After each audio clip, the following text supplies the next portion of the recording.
Так, ірі кассада немен позицияны қалай ұру керек. Кассаға кіресіз.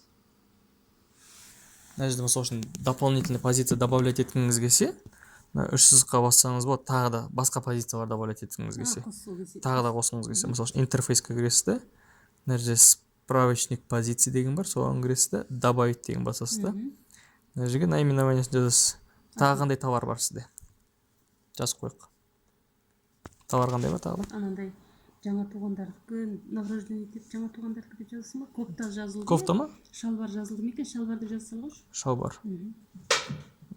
Шалбар. Шалбар. Қанша тұрады? Шалбарларына 3000. 3000 теңгелік. Әртүрлі олар, 2,5 Ну 3000 теңгелік дейік та. 3000 теңгелік бір штук. Есте сосын міне артқа қарай баса саласыз, жай болды. Шалбар деген қосылды. Көрдіңіз бе? Осылай позициялар қоссаңыз болады тағы да товарларыңызды. Так, ары қарай кассаға қайтадан кіреміз да. Енді қалай бағанағы сізге жазып берді ғой, соны қалай ұру керек екенін көрсетемін. Детали дегенге басасыз. Мына жерде позицияны добавлять етесіз.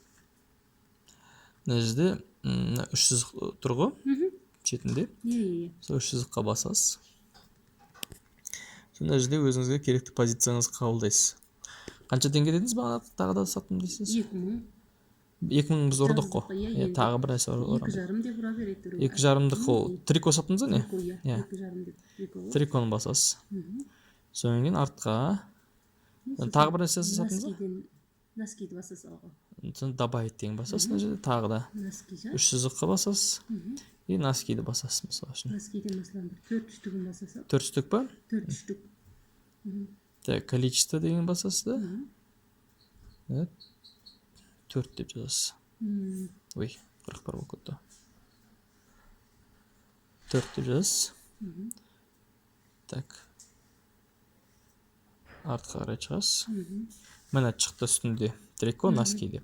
Содан оны қалай алды? Наличный қолмен ақша берді, ол наличныйға басасыз. Содан кейін астында готово деген басасыз. Содан кейін продажа деген басасыз.